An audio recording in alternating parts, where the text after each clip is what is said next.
Hello Vinaka and welcome to episode 4, another episode. A massive thank you to every single one of you that have made the first few episodes a successful one. Welcome to Health Talk with Oceania Hospitals. I'm your host Alex Tavilati, and today here with me in studio we've got none other than our very own specialist, Dr. Rubaganesh, our very own urologist here at Oceania Hospitals. Thank you very much, Doctor. Thank you very much for joining us in the studio. How are you today? Yeah, I'm fine. How are you? Well, I'm surviving, especially with the heat here in Fiji. Yeah. So just to kick things off, could you tell us a bit about yourself and just introduce yourself, a bit about your background and, school and coming into the workforce and stuff like that. Could you just tell us a bit about that? Yeah, okay. So I'm Dr. Rubaganesh. I'm from Chennai, India. So I've been working as a surgeon for the past 22 years, including residency in general surgery and residency in urology. And I am trained in advanced laparoscopy and robotic surgery. And I am certified to practice in the United States because I have cleared the USMLE, that is the medical licensing examination of the United States. So this is about my professional achievements. So as far as the working here in Oceania is concerned, okay, I am very happy to be part of the team which empathetically takes care of patients. Okay, each and every doctor works very hard here to give the best treatment possible for the patients here in Fiji. And I am excited to be part of this wonderful team in Oceania. Thank you, Doc. You know, it's a pleasure and it's an honor for us here at Oceania Hospitals to have someone with your expertise and your background, especially your history, to come here and provide us with your expertise, knowledge. It's really something that we've always looked forward to, and we've always needed here in the health sector, especially here in Fiji. So speaking of health, could you just bust a few myths for us? Just maybe some misconceptions, some misunderstood stances, especially when it comes to urology. Could you just tell us? Yeah. So urology is the science, it's the medicine of the urinary tract. The urinary tract and the reproductive tract are like they have a confluence in men. So urology is for both men and women, and especially in men, the urinary tract symptoms and the reproductive tract symptoms may interfere with one another. So urology is the science of the production of urine and the excretion of urine from the body. So the urine starts from the kidneys and it comes down through the tubes called ureters and it joins in the bladder. Once the bladder fills up, the urine has to be excreted out of the body. So the point from where the urine starts, that is the kidney, till the point where it exits the body, that is the opening in the genitalia, it's the urinary tract. And it's the medicine and the surgery of the urinary tract. So urology is a surgical specialty, and also we treat patients with medicines whenever the surgery is not indicated. So it is both a medical and a surgical field where we treat diseases of the urinary tract and also problems of the reproductive tract in men. The reproductive tract in women is being treated by the gynecologists, but the reproductive tract in men is treated by urologists. Thank you for that. You spoke about, you mentioned men's health and women's health. So could you just tell us, just have two questions for you. When should men start getting prostate exams, and what urology issues do women face? Okay. So as far as men are concerned, so the prostate gland is part of the reproductive tract.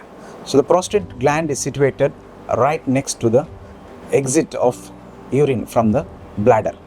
So being part of the reproductive tract, due to its location, it produces more of urinary symptoms. So especially in elderly men. So the prostate gland starts enlarging after 45 to 50 years of age, and gradually it increases in size. And especially in very elderly men, the prostate gland enlargement is also associated with the bladder problems, because as we age, the bladder also ages.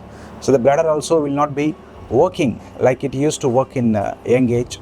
And these bladder and prostate, they cause symptoms, especially in elderly men, where they need to go to the washroom too often. They need to get up at night too often to empty the bladder, and they will have to strain to pass urine, and they will not be having a complete satisfaction after they urinate. They still feel that there is something left in the bladder, and sometimes they may also have symptoms of bleeding in the urine. They may have symptoms of pain while passing urine. They may have symptoms of burning sensation in the urine. So these are the symptoms usually we come across in elderly men, especially if the prostate is enlarged. As far as women are concerned, so women, we don't have the symptoms usually we see in men because of the short urethra. Urethra is the tube that connects the bladder to the exterior. So this path in women is very short, and usually they don't get any obstruction of this path. But women are more prone to get urinary tract infections because of the shortness of the urethra, and because of the bacteria which is present in the perineum. They can easily get access into the bladder, and the women are more at risk of getting urinary infection. Thank you for that. Just a second, last question. When it comes to diet, are there any specific food groups or food types that promote healthy, health? Maybe a better way of saying is urinary health. Urinary health is not isolated. Okay, so if you want to lead a healthy life, so your diet should be rich with antioxidants. So antioxidants are present in colored fruits and vegetables. So if you want to have a good blood flow to the genitals, so you need to have a food which is rich in more of this colored fruits and vegetables. That is one of the things which you can add in your diet. And especially you need to avoid sugary foods, high calorie foods, the diet which can cause inflammation in the body, like vegetable oils. So, and especially eating junk and sugary drinks. So these can have an effect on the blood supply to the genitals. So better to avoid this and lead a healthy life with a good diet rich in lots of colored vegetables and fruits. Thank you very much. Do you have any tips for our viewers, especially our young men watching, and because this is on social media, on our Facebook sites and our YouTube channels, we want to promote this, and we also want to speak to a younger generation who are listening, both boys and girls. Do you have any tips or advice for them? Yeah. So basically our overall health depends on our lifestyle. So we need to have a lifestyle which has a proper diet and proper exercise and proper sleep. So we need to concentrate on this. So we need to take balanced diet in the sense it needs to have carbohydrates, but not the refined ones like processed foods. We should avoid processed foods. We should eat wholesome foods, especially the food which the ancestors they used to have. We need to follow that diet. Then as far as exercise is concerned, everyone should have at least 30 minutes of a vigorous kind of a physical activity. It may be a jog, or it may be a brisk walk, or it may be just climbing up a hill. So at least 30 minutes per day, if you are having a kind of a physical activity, that is good for your cardiovascular health. So that is very important. And you need to have a proper sleep, at least 8 hours of sleep at night. So most of the problems that we face today, especially the lifestyle diseases like diabetes or high blood pressure or high cholesterol or even erectile dysfunction, are mostly because of the poor lifestyle choices that we make. Thank you very much, Doctor, and thank you very much for coming in today.